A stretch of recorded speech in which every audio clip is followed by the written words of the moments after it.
हमारा आज का टॉपिक है मिसिंग नंबर्स। मिसिंग नंबर्स जैसे कि कुछ आकृतियाँ दी हुई होती है और उसमें कुछ नंबर्स लिखे हुए होते हैं, बॉक्सेस बने हुए होते हैं और एक आध नंबर उसमें से गायब हुआ रहता है, उसको हमको फाइंड आउट करना पड़ता है।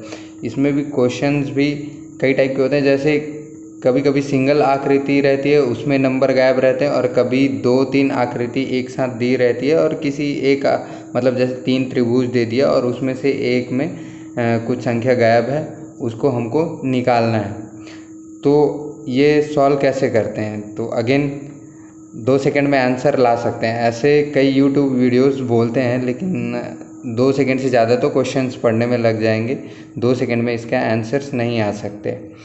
ठीक है, तो कुछ क्वेश्चंस आपने स्क्रीन में देख लिए होंगे, क्वेश्चंस के टाइप जो मैं बोला।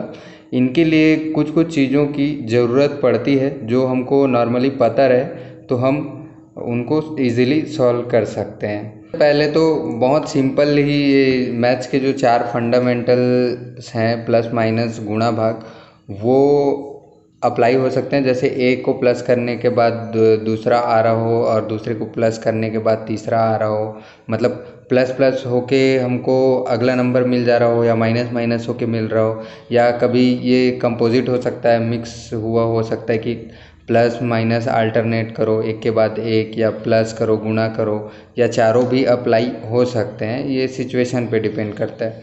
दूसरी चीज़ जो हमको पता होनी चाहिए वो उसको बोलते हैं एपी, हिंदी में इसको समानांतर श्रेणी बोलते हैं। हर बार एक निश्चित संख्या जोड़ने पे अगली संख्या प्राप्त होती है। जैसे कि हमारे पास है संख्या 3 और उसमें 2 जोड़ने से हो रहा है प्राप्त 5 मिल रहा है, फिर 2 जोड़ने से 7 मिल रहा है, फिर 2 जोड़ने से 9 मिल रहा है।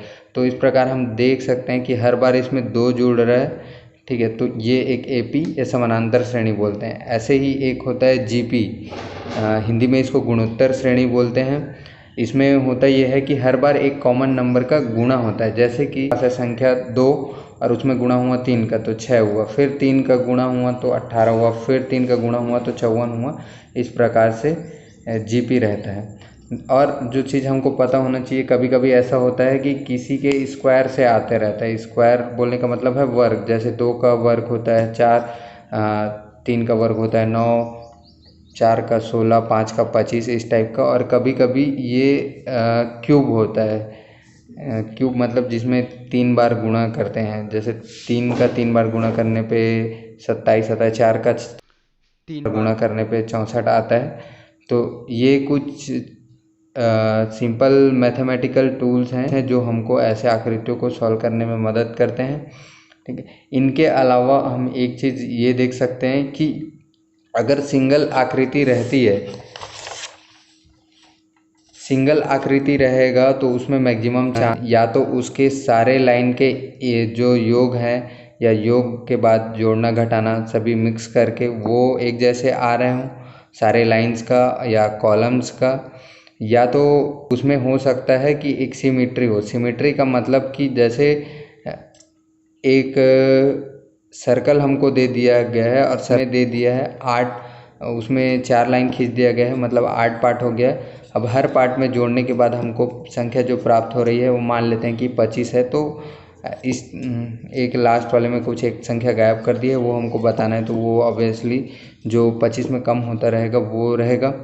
तो ऐसे भी होता है जब हमको 2 या 3 पिक्चर दिए 3 चित्र दिए हुए होते हैं, तो उसमें होता है कि हमको एक कॉमन रिलेशन निकालना होता है। जो आगे दिए हुए 2 चित्रों का या एक चित्र में रिलेशन बन रहा है वही तीसरे वाले में भी होगा। और इसको सॉल्व करने का सबसे आसान तरीका ये होता है कि आप सीधे तीसरे इमेज को या क्वेश्चन वाले चित्र को देखें जिसमें कि क्वेश्चन मार्क लगा हुआ है, और उसी क्वेश्चन मार्क वाले साइड पे हम बाकी नंबर्स का रिलेशन बिठाने की कोशिश करते हैं, मतलब इससे मिला के दूसरों का रिलेशन बनाने की कोशिश करते हैं। तो इससे हमारे क्वेश्चन सॉल्व होने के चांसेस ज़्यादा रहते हैं। इसमें एक चीज़ और हो सकता है कि जब हमको कोई एक बॉक्स दिया गया है उसमें अलग अलग तरह के नंबर्स हैं, जैसे 2, 3, उसके बाद 25, फिर 4, 6, उसके बाद 49 दे दिया है। तो इन नंबर्स में एक ट्रिक रहता है कि जो सबसे बड़ा नंबर रहता है उनसे हम छोटे नंबरों का रिलेशन निकालते हैं, वो भी मल्टीप्लिकेशन की, क्योंकि ये तो जोड़ के आने वाला नहीं है। तो ये एक कॉमन चीज़ है देखने लायक कि जैसे एक के बाद दूसरी संख्या आ रही है, कोई संख्या है मान लीजिए 3 और उसके बाद दूसरी संख्या है 5, ठीक है, उसके बाद दूसरी संख्या है 9। तो यहाँ पे आपको समझ क्या आ रहा है कि 3 के ऑलमोस्ट डबल है 5, 5 के ऑलमोस्ट डबल है 9। इसमें हो ये रहा है कि 3 दूनी 6 माइनस 1 5, 5 दूनी 10 माइनस 1 9। तो इस टाइप के भी कंडीशन सोच सकते हैं। छोटी छोटी चीज़ें हमको देखनी, ऑलमोस्ट डबल होता रहेगा तो हम वहाँ पे गुणा करके देख लेंगे, और जब संख्या बहुत ही बड़ी रहेगी तो हम वहाँ पे अपने स्क्वायर टूल का, क्यूब टूल का यूज़ करके एक अच्छा मतलब आंसर के करीब पहुँच सकते हैं।